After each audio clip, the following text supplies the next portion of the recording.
Hi, this is Peter Atkinson from the Merry Beggars. Welcome to episode 16 of On the Night Train, a Mallard Train. To listen to previous episodes or to explore the train, go to onthenighttrain.com. If you want to help us bring more stories that will bring joy and hope to hundreds of thousands of families, go to themerrybeggars.com/donate. There's a link in the description to make it easy. Your donations make all our future shows possible. We couldn't do it without you. And now, happy listening to On the Night Train, episode 16, A Mallard Train. The Merry Beggars presents All aboard! On the Night Train.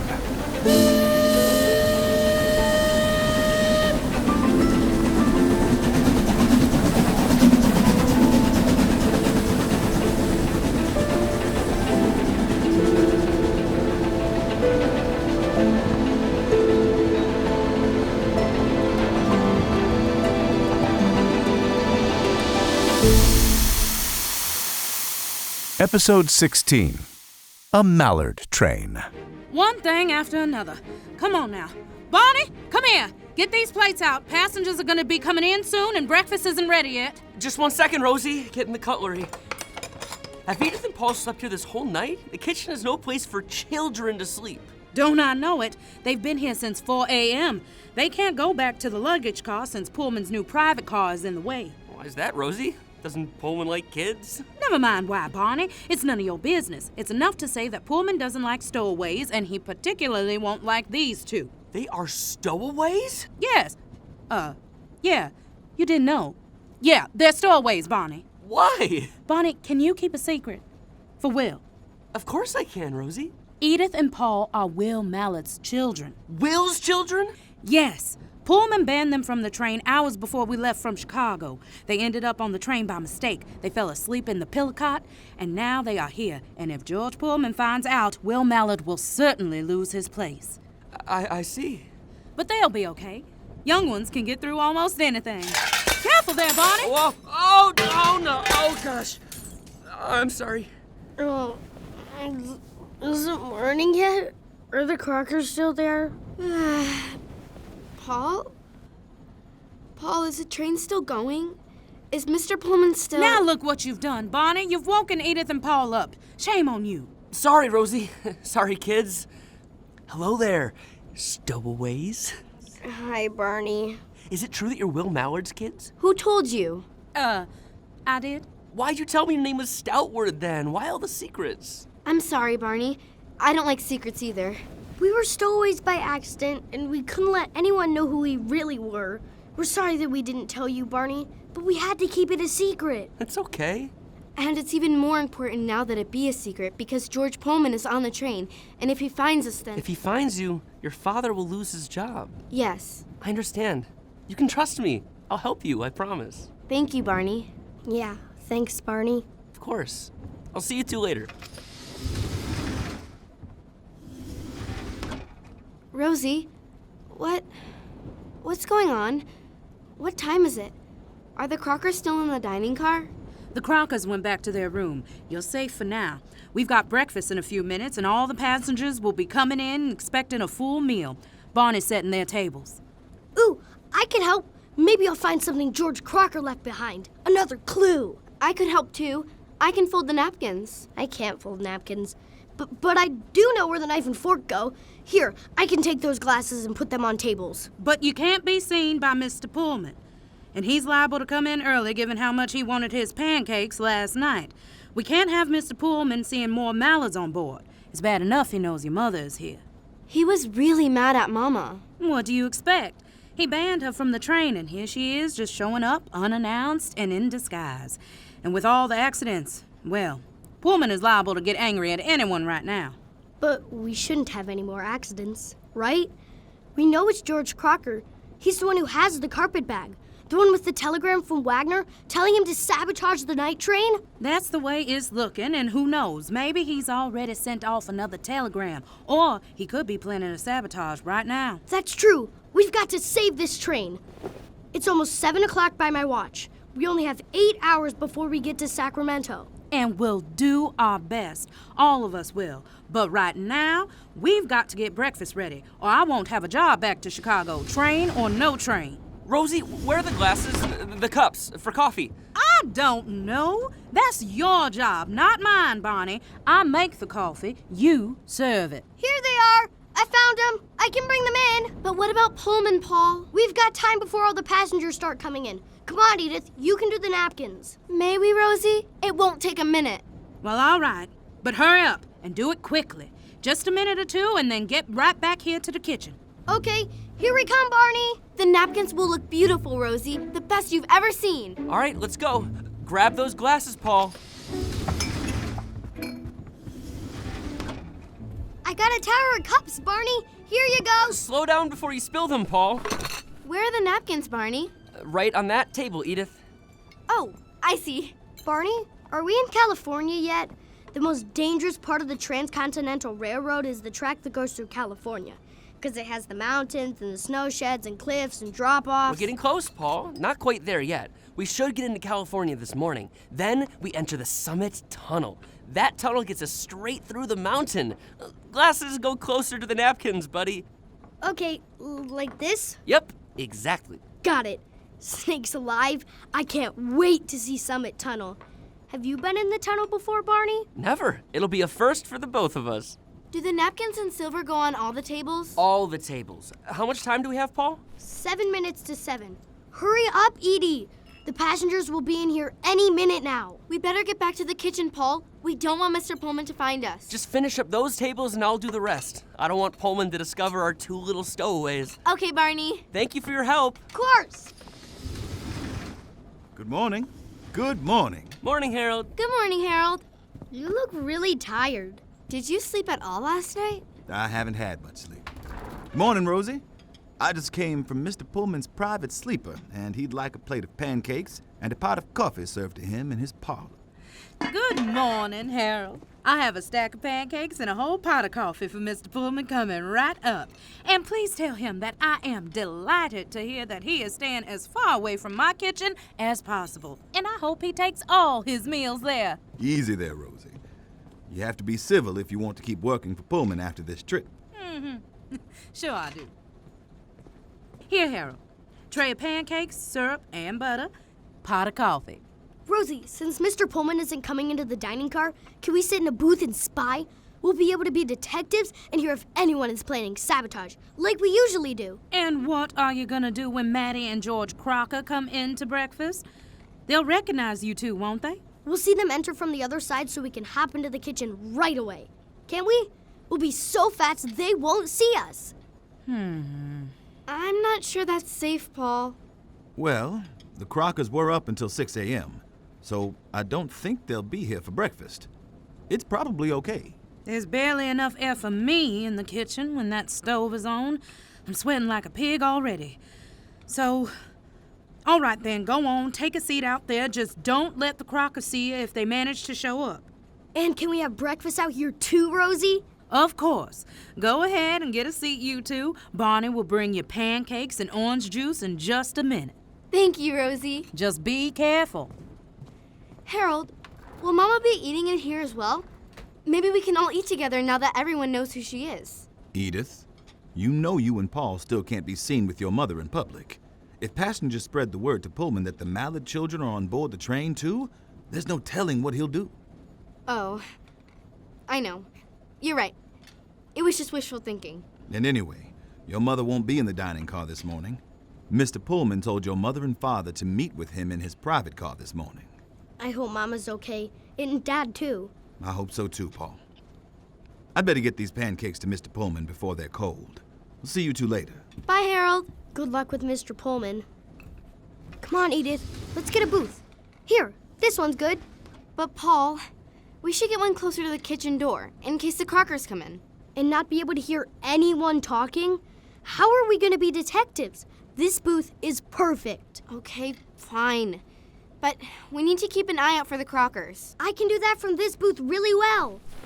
I wonder why Pullman wanted to talk to Mama and Daddy privately. Do you think he's still mad at Mama? Well, Pullman banned her from the train too, and she was in disguise as Mary Diamond. He's probably suspicious. And what will Mama do now that all the passengers know that she's been in disguise? They won't be happy that she tricked them. I don't know, Edith, but we can't worry about that right now. We have a train to save. We need to focus. Okay, but what can we do? We got past Battle Mountain. That means we stopped another sabotage. There could have been a horrible accident if that telegram had been sent. But we figured out the code and stopped it. Yes, but what can we do now? Mr. Pullman knows who we are. He ordered us not to get on the train, Paul. If he sees us, Daddy will be in big trouble. And if Mrs. Crocker sees us, she'll tell everyone on board who we are. Edie, we know that, but we don't have time to get upset. We have clues to follow. Remember? George Crocker is the one who owns the carpet bag. I know, Paul. He could be the one sabotaging the train. But we have other suspects, We have to stop him, Edith. And we've got to do it fast. We've only got, let me see. 7 hours and 51 minutes left before we reach Sacramento. We're supposed to get there at 3 o'clock. But what do we do? How can we stop him? Harold said the Crockers are sleeping now. We can spy over breakfast. Maybe we'll discover something new. That's just it, Paul. Maybe. We'll figure it out, Edith. Us and Mama and Harold and Rosie and Daddy, we'll figure it out. We've got to. We don't have any choice. Shh! Edith, look out! Rudy Ackerman's coming in right now. He's sitting in the booth next to us. See? If we'd gotten the booth nearer to the kitchen door, we wouldn't be able to hear him. Shh. Good morning, Mr. Ackerman. Ready for some pancakes and coffee? I am ready for the printed word to be uninvented. Ready for all printing presses to be melted in a fiery furnace and the English alphabet as we know it to fall into oblivion. The antagonistic attitude of the American press toward George Pullman and his transcontinental railroad is truly laughable. Ah! Hardy har! They should be thanking him, not dragging his reputation through the mud. If this horrible coverage and slander of the night train continues, it will be my demise. Oh. I'm sorry to hear that, Mr. Ackerman. A cup of coffee, please, and 2 pancakes. I'll have that for you in just a minute, just after I serve the Stoutward kids here. Take your time, take your time. I need all the time I can get to find the leak and save the Pullman promise. I don't think Mr. Ackerman got enough sleep last night. He knows a lot of big words. I like antagonistic and demise. I got pancakes and orange juice for the Stoutward kids, as promised. Thanks, Barney. My stomach's been rumbling. Thank you, Barney. These pancakes look amazing. Almost as good as Daddy's. You've got a lot of energy for a little boy who was up at 4 o'clock this morning. We slept in the kitchen for a while. It's pretty cozy. Last time we had pancakes was on New Year's Eve. Remember, Paul? The morning before we left Chicago with the night train? Daddy made them for us. These pancakes might be even better. Everything tastes better when you eat it on the night train. I'm glad you think so, Paul. Good morning! Good morning, everyone! Here come the other passengers, Paul. Keep an eye out for Mrs. Crocker. We have to run to the kitchen as soon as we see her. Okay. I'd better go take Mrs. Smith's order. I'll see you kids later. Bye. Goodbye, Barney. Here, Edith. Slide over here. That way none of the passengers can see us. It's better for spying. Good thinking, Paul. Happy The 20th floofy lady anniversary. seems awfully happy for being up at 4 o'clock in the morning. She must have had a nap. But Mrs. Smith is always cheerful. Makes me suspicious. What a glorious morning for an anniversary. Just take a look at that sunrise. It's a beautiful sunrise, ma'am. I do appreciate the views we get from this mesmerizing night train. Nevada. Another state I'd never seen before this journey. Me neither. We live in a glorious time, Barney, and California is on the docket today. Yes, ma'am. We'll be in Sacramento for dinner tonight. Marvelous! Ah, what a delight! Now, breakfast. Would you get me a cup of coffee with a dollop of cream and 2 pinches of sugar and some of those blueberry pancakes, please? Coming right up. Thank you, Barney. Well, everyone, here we are again. What a night we have had! George Pullman boarded the train. Mary Diamond is revealed as Will Mallard's wife. My, oh my. If it weren't for the fact that there's now another car attached to our dear old night train, I could have sworn I dreamed up the whole thing. Soon as we were all lulled into security, the pot of scandal was brought to a boil once again. And what do you mean by that? The scandal of Louise Mallard's disguise? Well, I think it was rather clever, and no real harm was done. There are too many secrets on this night train. Oh, I don't think so. It would be a rather dull journey if everyone on board was exactly who they seemed to be. Mr. Ackerman, what are you doing with that chart and all those little diagrams and newspapers? I have developed a new strategy for my investigation. I am responsible for finding out who leaked the disgusting rumors of sabotage to the press. Mr. Pullman is counting on me. Oh, dear. Well, please let me know if I can be helpful to you. Of course, Mrs. Smith. It isn't you leaking rumors of sabotage, is it? Beg pardon, Mr. Ackerman? Just a little joke. That's all, Mrs. Smith. My strange sense of humor. But if you can be helpful, I will certainly let you know. Once I find out who it is, they shall never walk free again. Us. Paul, what if... Edith, I can't hear you. Speak up. Paul, come closer. Duck your head under the table so no one can hear us. Okay, what is it? Should we tell Mr. Ackerman about our clues? That way he can catch George Crocker and stop the sabotage. No way. We have to save the night train ourselves. I don't trust Rudy Ackerman. He wants to get Dad fired. But he might think it's Mrs. Smith sabotaging the train. And we have proof that it's George Crocker. It was his carpet bag that had the telegram. Even Rudy can't ignore that. We can tell him about it, and then we can... Hello? It's Mrs. Crocker. Where is... Yes. What is it? Well, good morning to you too. My husband and I are here for breakfast, and the coffee you served us last night gave us both terrible stomach cramps. You're sure it wasn't getting up at 4 a.m. that did that?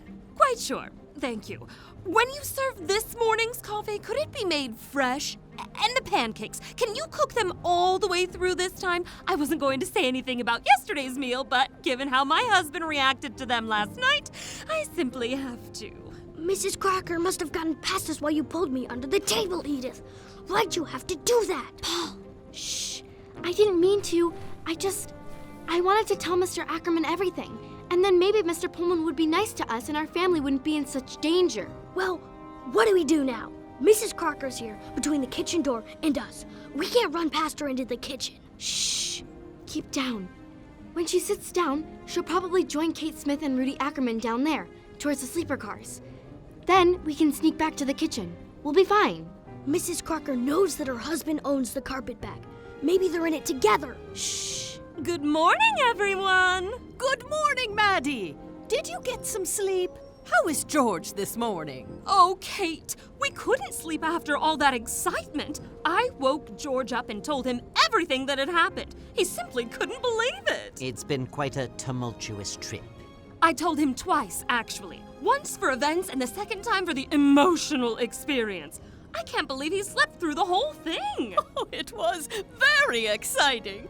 Of course, George was grumpy and upset that I woke him up from a sound sleep, so he didn't fully appreciate it. He was falling asleep during my story, if you can believe that. I had to bring him here to the dining car and get him a cup of coffee to wake him up. Will George be joining us for breakfast? George is recovering from a rough night. The coffee did terrible things to his bowels. Besides, George said... Is George hiding in his room because Pullman is here? I don't know, but it's a good hunch, Paul. I hope no other incidents disturb his slumber. As do I. Maddie, why don't you come join Rudy and I here at this table? Not on your life. I'm keeping a close eye on what comes out of this kitchen. With what this cook did to both of us, I don't trust her cooking 1 inch. George can't handle another experience like that. I'm sure you know best, Maddie. George is lucky to have a wife like you. Snakes alive! Mrs. Crocker is sitting down right next to the kitchen. We can't sneak past her, Edith. And we can't go back to the luggage car past Mr. Pullman's private car. Oh no! What do we do? We're stuck. I wonder if Will Mallard knew his wife was here in disguise. He must have. Do you think she's the one spreading rumors about all the sabotage? Rudy, have you found found evidence against her? I have not concluded my investigation, Mrs. Crocker. So you still haven't found out who it was? I will soon. Oh, goody. Such silly lies to spread about. I don't believe the rumors for 1 second. The night train has just been unlucky, not sabotaged. I am fully convinced of that. George tells me accidents happen all the time on the railroad. They do. Quite often. But we've had an unlucky streak. That's what gives those disgusting rumors a veneer of credibility. The boiler explosion, then the avalanche, then the broken bridge, followed by a fiasco with the wrong type of coal and a herd of bison. We must be setting records for incompetence at this point. At least we can be thankful George Pullman is aboard now. I'm sure everything will go smoothly since he's here. But really, can you believe the scandal of Louise Mallard? She's been on the train since Omaha in disguise. It was quite a startling scene. Why did she do it? I recognized her. I did, right from the start. I knew there was something fishy about her. I don't remember you. Oh, well, I certainly didn't accuse her of anything or make my suspicions known. I'm not that sort. But I did think I recognized her. I do remember that. Do you know the Mallard family well? Not particularly. I met Will and Louise at a Christmas party, and I met their children at the station before the night train left Chicago. I didn't know Will Mallard had children. Yes, he does. A boy and a girl. Edith and Paul, I believe. Edith and Paul, you say? Those names are oddly familiar. We've got to get out of here, Edith. We can't hide under this table forever. They're gonna figure out who we are. Shh, Paul. Where can we go? Pullman is in his car and Mrs. Crocker is in front of the kitchen. We can't go anywhere right now. Stay quiet. Thank goodness no one has seen us here yet, but how long will that last? Pancakes coming in hot off the griddle. I have some for you too, Mrs. Crocker. I figured you'd want the same as Mrs. Smith. How thoughtful you are, Barney. And let me see. Yes, these are sufficiently cooked. And coffee? Coming right up. Freshly brewed. I'll bring it along just as soon as I've served Mrs. Smith and Mr. Ackerman. How old are Will Mallard's children, Maddie? Oh, around 10 and 12, I think. And here, Mrs. Smith. Here are yours, and here are yours, Mr. Ackerman. Thank you for the pancakes, waiter. Yes, yes. Thank you, Barney. Everything is delicious. These are definitely yummy. I'll let Rosie know. Around 10 and 12, you said? Yes. How funny.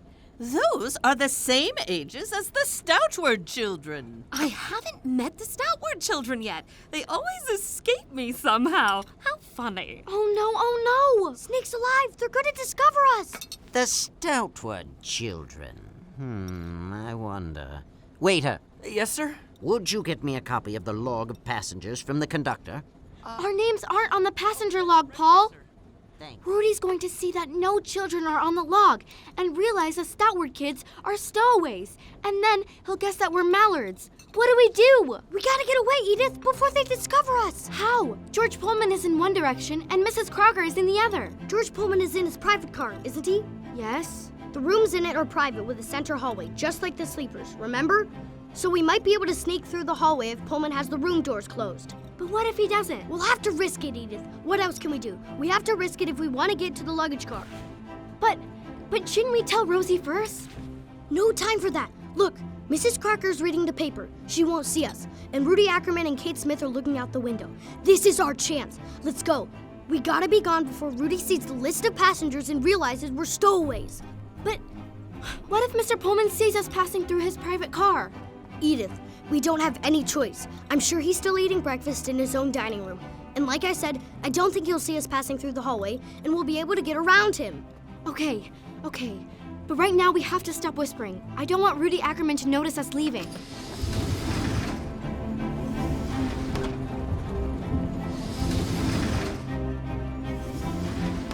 Made it! I don't think any of them saw us leave. Good morning, children.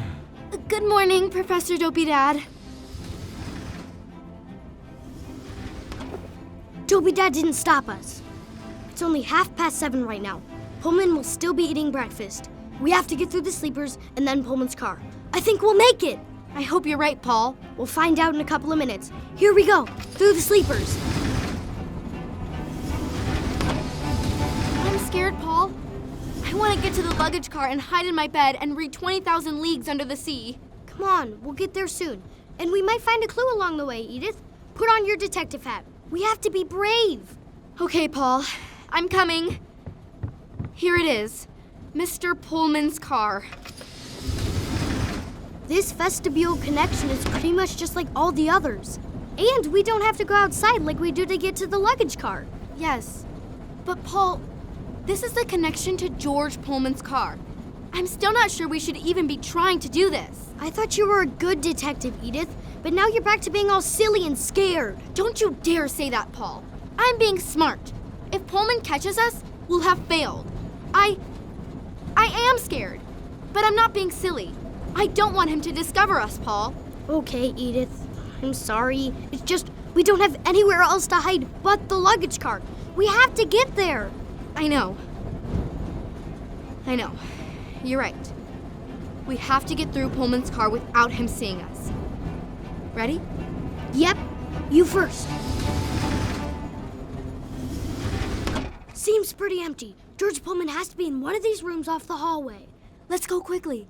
Walk quietly as you can. Please, Mr. Pullman. I didn't mean you any harm. Will didn't know what I was doing. Don't blame him for what I did. Paul! Mama is in there! Edith, don't stop. But what if Mama is in trouble? Edie, we gotta hide. Mama's fine. Ah! Paul! I tripped on the rug. Snake's alive. Ha! I knew it! We've got all the ducks in a row now. Paul Mallard, it's a delight to see you again.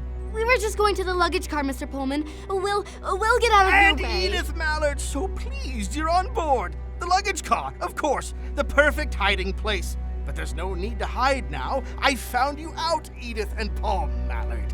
Come into my parlor, both of you. We're the stalwart kid. And I'm J.P. Morgan. Stop lying and get in here. Confrontations are always best done behind closed doors, Paul Mallard. Come in, Edith and Paul. Daddy? Dad, you're supposed to be in the engine room. And you're supposed to be in Chicago along with your mother. Go on in, listen to your daddy. Mama and Daddy, I'm so sorry. It's all right, my dear. You have nothing to be sorry for. Harold, you're here too? Yes, Edith. I'm sorry, Dad. We were trying to... To hide? To sabotage? To destroy the foundation of the Pullman Promise?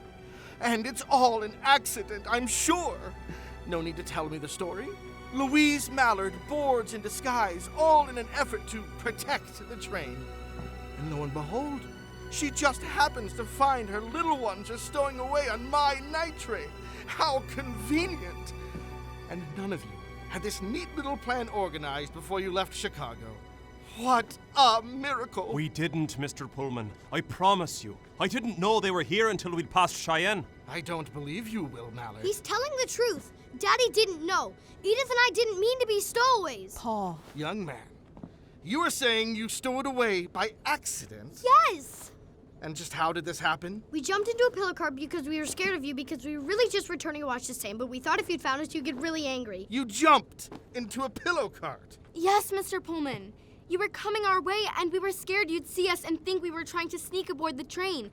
But then we fell asleep in the cart. And Sam pushed the cart on with us to sleep inside it. You were scared that I would think you were sneaking aboard the train, and that's how you ended up accidentally sneaking aboard the train. Yes! And why all the disguises? Diamonds and stout words. I must say, if I were trying to be in disguise, I would think of better names. Not that Mallard is a particularly good name. It's the best name. I'm proud of being a Mallard. So am I. Paul, Edith, please lower your voices. Mama, Mr. Pullman is wrong, and he's telling lies, and he's being mean, and I'm not gonna let him be mean to you and Dad. Paul, you don't have to defend me. We do have to, Daddy. That's our job. Oh, how sweet. The Mallard family joins together with love and loyalty. Such a quaint, lovely picture. Edith and Paul, I banned you from the night train after the boiler exploded, did I not? Yes. And you broke these orders. We didn't It mean was to. an accident. We fell asleep in the pillow cart. You can ask Sam and Harold. Harold, you know. They know, Mr. Pullman, and Sam knows we didn't mean to do anything wrong. The conductor and the porter. What a pair. Mr. Pullman, could you, Harold, and I continue this conversation in private? My children can go to Louise's room and... This is their business too now, Mallard. They've made it their business. These are stowaways we're talking about. Porter, what is our policy on stowaways? Come on now, get out your rule book. I wrote a whole page on this. Hurry up now. Where is your rule book? It's pocket-sized. I had it specifically designed so porters like you would have it on their person at all times. Pullman trains do not tolerate stowaways. Read it to me, Porter. I am not interested in your interpretation of my policy. I want to hear our policy verbatim. Come. Open your rule book and read off the rule to me. It should be on page 47, section B. I'm afraid I don't have my rule book with me. This right porter now, Mr. Pullman isn't carrying his rule book. It's in the luggage car. Another shocking oversight on Will Mallard's train, isn't it? Another accident. You're loose with the rules, Will Mallard, and it shows. I have never encountered such incompetence as I have on your disastrous train. Mr. Pullman, this porter is named Harold Milton, and he does an excellent and consistent job caring for your passengers. I have not had a single complaint about his work ethic. He doesn't have his rule book with him, Will! I apologize, Mr. Pullman. It won't happen again. Get out of my sight! I'll be in the sleepers, putting up the bed should you need my help. I won't. Thank you, Harold. Will Mallard. Oh, Will Mallard, you have made this quite an infamous train. Have you seen the headlines? Could we please discuss this in private? I have done my best to run the night train in a safe, efficient, and dignified manner. I do apologize for my mistakes, but I would like to finish this conversation after my children... Your staff thinks they're entitled to preferential treatment. That porter there thinks he can do things his own way. Ignore regulations, ignore protocol. And that cook of yours. That girl is trouble, Mallard. No breakfast until 7 o'clock from me. Who does she think she is? Mr. Pullman, my crew has stated work hours. Rosie Johnson sleeps a minimum of 6 hours each night so she can do her best work. Having her make pancakes at 4 o'clock in the morning would mean she couldn't do her best work for the rest of the day. Making her be on call like that is a sign of disrespect, and it's harmful to the Pullman promise. I'm sorry if her promise means luxury, devotion. That is what is expected of all my workers, and those ideals have no boundaries. Not 4 a.m., not 7 a.m., not 1 a.m. Mr. Pullman, I know that we disagree on this. We've discussed it before. And I thought we had reached an understanding. We did. You vowed to uphold the Pullman promise. I have done everything in my power to do so. I thought you were a Pullman man, Mallard. But clearly you have other priorities in mind. If you mean my family, then yes. But they are... Oh, stop babbling, Mallard. I've heard enough. Stowaways! Mr. Pullman, those stoutward children are stowaways! Hello, Rudy. I know. I discovered that a few minutes ago myself. They're Will Mallard's little ducklings. Isn't that sweet? I see. Oh, everyone's already here. So, you know who the children are? Yes, Rudy, but better late than never. I am glad that roughly 5 days into the journey, you have finally discovered our stowaways. Congratulations. Yes, Mr. Pullman. Thank you. I brought the conductor, Sam Lewis. He knew about these... Sam, you know we didn't mean to be stowaways. Tell him, Sam. It was an accident. I deeply regret not bringing this issue to Mr. Ackerman's attention before now, Mr. Pullman. I hope you will forgive me. Right. Do you have anything to say to the youngsters here? No, sir. But Sam, Mr. Pullman thinks we did this on purpose. But we were just asleep in the pillow cart, remember? And then we helped dig out the train after the avalanche, and I delivered the telegrams for you, and I'm wearing your watch, Sam, that you loaned me, and we helped you stop this sabotage at Battle Mountain. Enough! This is enough, Paul Mallard. You and your family have caused quite enough trouble for the night train already. Sam, you gotta tell him. He'll believe you. Is there anything I can do to repair this situation, Mr. Pullman? Sam, you're my friend. Mr. Ackerman, you've seen us on board the train. You thanked us for helping dig and for helping Harold. We didn't mean any harm, and we haven't spoken to Dad until yesterday. We've been helpful. I know nothing of the kind, young lady. Mr. Pullman, I believe that Miss Diamond, or shall I say Louise Mallard, was the news leak that wrecked our press coverage and jeopardized our reputation. No! That's not true. Besides, we're winning the race. We're gonna beat the Midnight Express, and we've been helping to save the night train. Enough, Edith. I'll take care of this. You and Paul did nothing wrong. But Daddy, they're saying all sorts of Edith, stuff that... come here. Mr. Pullman, think what you like about what brought Edith, Paul, and I onto the night train, but you must take us seriously about the threat of sabotage. You are the sabotage, Louise Mallard. Pullman trains do not have accidents, Mrs. Mallard. They do not have delays, they do not have dirt, and they most certainly do not have sabotage. Mr. Pullman, we are in a race against Webster Wagner's Midnight Express. This train is in danger. We don't need your paranoia about sabotage rumors. We'll be fine so long as your family stops throwing wrenches in the works. Rudy, we are on a single set of tracks from here to Sacramento. That's 200 miles of tracks with no stops and a good lead ahead of Wagner's train. The only way for Wagner to win is to wreck the night train completely. And he'll do it. He'll do whatever it takes. There are lives at stake, Rudy. And there is the Pullman promise at stake, Quiet! too. Enough of these childish hysterics. Whether we win or whether we lose, this is a Pullman train. Not a Mallard train, not a Wagner train, a Pullman train. Your crew appears to think that this is Mallard's train. Sir, can we please have this conversation privately? I do not wish my children to be present. You have made this family business, Mallard. Deal with the consequences. You've ignored Pullman policy at every turn. If you wanted to leave your family out of it, you should have followed the rules. You've given porters name tags, and you've been feeding porters from the Delmonico kitchen, not their allotted sardines and sterno. What is your motive that you foster such a spirit of insubordination as I saw in that cook early this morning? Mr. Pullman, you know that I am a dedicated I know railroad man. nothing of the sort.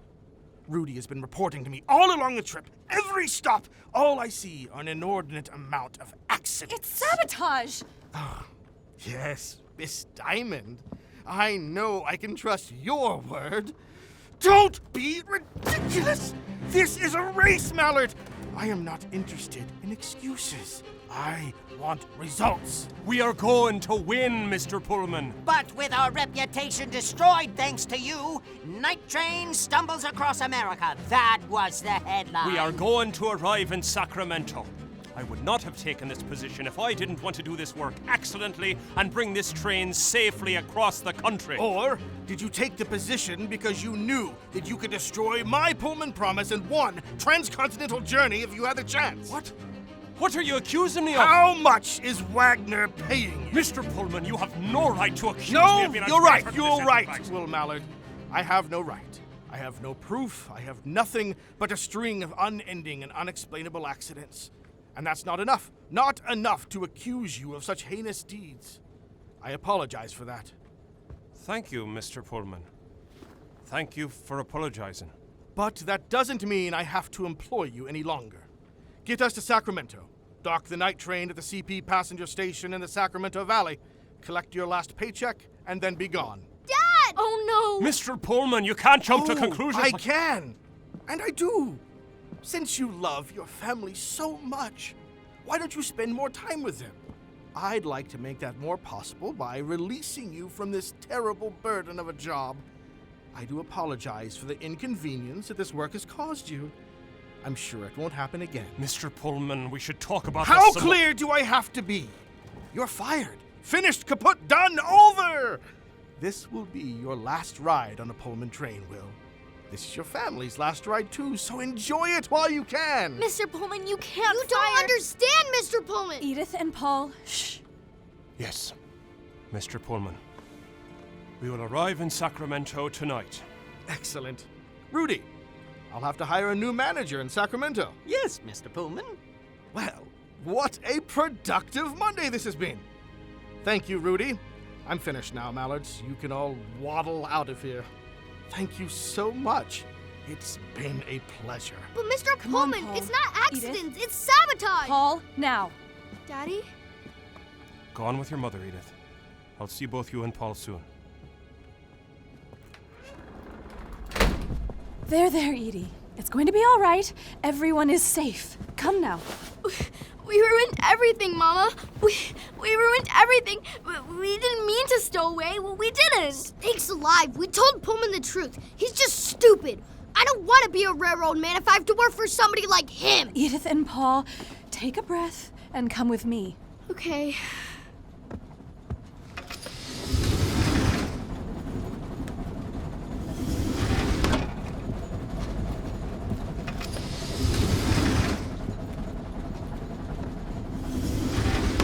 Pick up your feet now and come right into my room. In you go. I'm sorry you had to be there and see Mr. Pullman at his worst. Sam just stood there.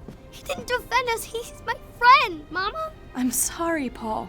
We had tickets and we didn't mean to be stowaways, but now Daddy is fired and we ruined everything. We could have been the Mallards all together for the whole journey if it hadn't been for that rotten explosion in Chicago and Mr. Pullman blaming us for everything. Mama, why does Mr. Pullman blame Dad? It wasn't Daddy's fault. It's sabotage. And we stowed away by accident. Why did he blame Daddy? I don't know, Edith. We have to fix it. We really have to stop the sabotages now. It's our last chance. Yes, we can't stop trying until the end of the rails. You've been listening to On the Night Train, the race across America, an original audio adventure from the Merry Beggars. If you're enjoying On the Night Train, share the story with a friend or family member now and bring them on board the Night Train. You can send them to onthenighttrain.com/subscribe. Leave a rating and a review so the adventure can be found by families all across America. Come back next Sunday at 6 p.m. Central to hear episode 17 of On the Night Train. Listen live on the relevant radio network, coast to coast, at onthenighttrain.com or wherever you get your podcasts. Leave a rating and review to help others discover and enjoy On the Night Train. To catch up on episodes you've missed, to meet the Night Train passengers, and to explore the train cars, go to onthenighttrain.com. On the Night Train was written by Kylie Hatch, directed by Peter Atkinson, casting by Michaela Elise Fox, script development by Buzz McLaughlin, sound design by Kevin Conroy, sound recording by Teresa Pascal. Edith was performed by Liliana Renee Renteria. Paul was Noah Bush. Harold Milton was Kellyanne Maston. Sam Lewis was Brian Middlestad. Will Mallard was Gabriel Fries. Louise Mallard was Lydia Hanman.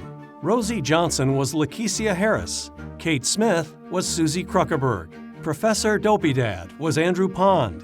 Rudy Ackerman was Michael Woolner. Maddie Crocker was Anna Silva.